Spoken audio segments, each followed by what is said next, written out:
Yung unang palengke mo pa lang pero naging iskandalosa ka na, Diyos mio. Tara guys, at samahan nyo muna ang Mari nyong mamalengke. Manood lang pala kayo.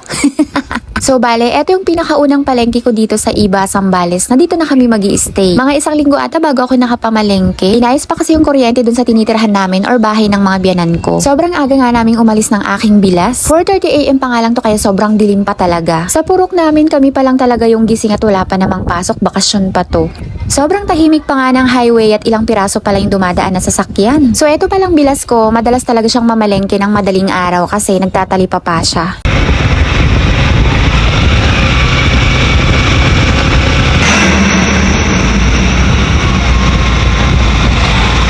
Bilib nga din ako dito sa bilas ko at hindi siya natatakot. Hindi kasi ganun kaliwanag yung mga ilaw dito sa highway. Nasanay na nga lang din daw siya. Pero heto yung pinakamadilim na part na nadadaanan niya.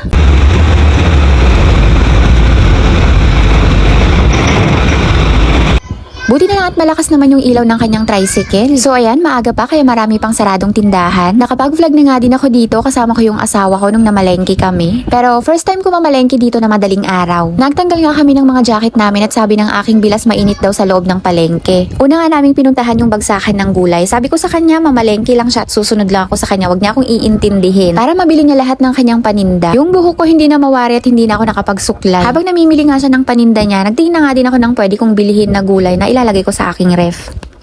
Ito isang buo.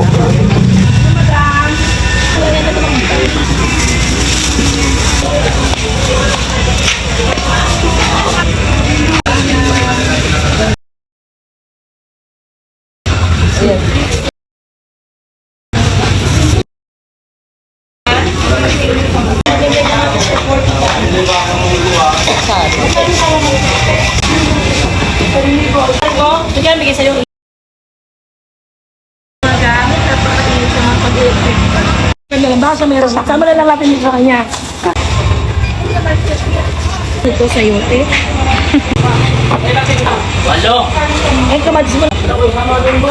Habang namimili nga siya dyan ng talong, sabi ko sa kanya, bibili lang ako ng kamoting laman doon sa malapit. Ayan, madami nakalatag-latag na nagtitinda dyan lang sa may gilid-gilid. May nakita nga akong nagtitinda ng kamote at mukhang maganda. Tuwing namamalengke talaga ako, bumibili talaga ako lagi ng kamoting laman. Paborito kasi ni Samira yan, piprituhin lang, as in plain lang siya. Piprituhin lang sa mantika tapos ganun na. 40 nga daw ang isang kilo, kaya medyo dinamihan ko na kasi minsan gusto niya yung breakfast or merienda.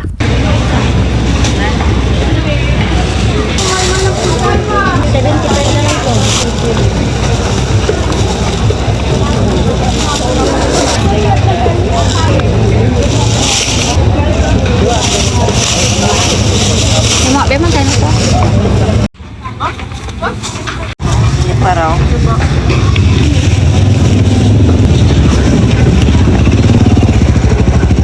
Maliliit lang yun. Parang kamote.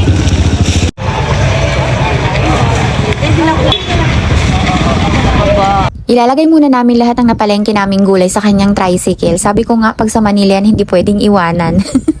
Pagbalik mo, sigurado wala na lahat ng pinamalengke mo. Next naman kami sa karne at mga isda. Wala nga ako masyadong nakitang mga isda na kakaiba kasi may bagyo. Dito nga ako nakakita ng mga kakaibang isda. Malapit kasi sa dagat, kahit naman kasi taga Pangasinan ako, malayo kami sa dagat. Ang alam ko lang talaga ay galunggong, bangus at tilapia. Ano kaya?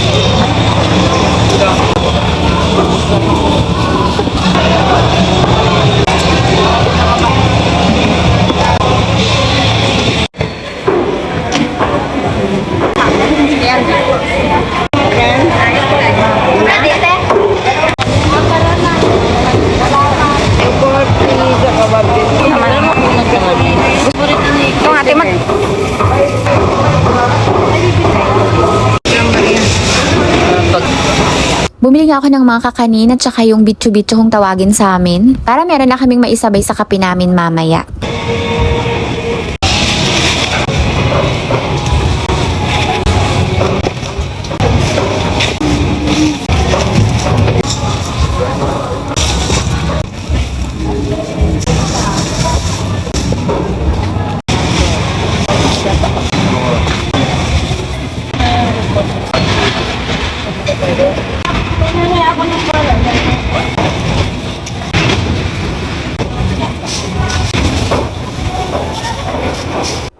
Bumili nga din ako ng madaming saluyot at ipapaksiw ko. Bumili nga din ako ng arosep kung tawagin sa amin or sea grapes at paborito talaga yan ni Samira. 50 pesos ka isang takal, sulit naman at may dagdag si nanay. Sa Manila, pag bumibili ako niyan, 80 pesos. Pero mas masarap pa din talaga yung arosep dito kasi medyo maanghang-anghang pa. Yung nasa Manila, wala na siyang lasa. Bumalik nga kami ulit dito sa mga isda.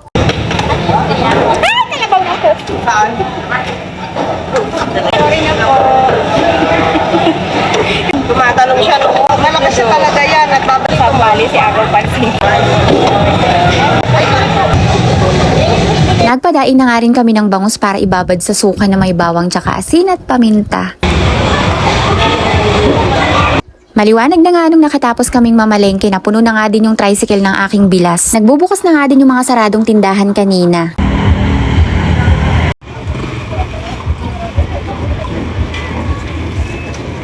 At ayan, pauwi na kami, mag-aalas 6 na yan ng umaga. At saktong-sakto lang para magbukas ng tindahan ng aking bilas. Mabili din kasi ang kanyang talipapa kasi doon sa amin siya lang yung may talipapa. Puro lang sari-sari store yung iba. Pagdating nga namin, bukas na rin yung sari-sari store ng aking mga biyanan. Ayan yung kanilang sari-sari store nasa aking likod.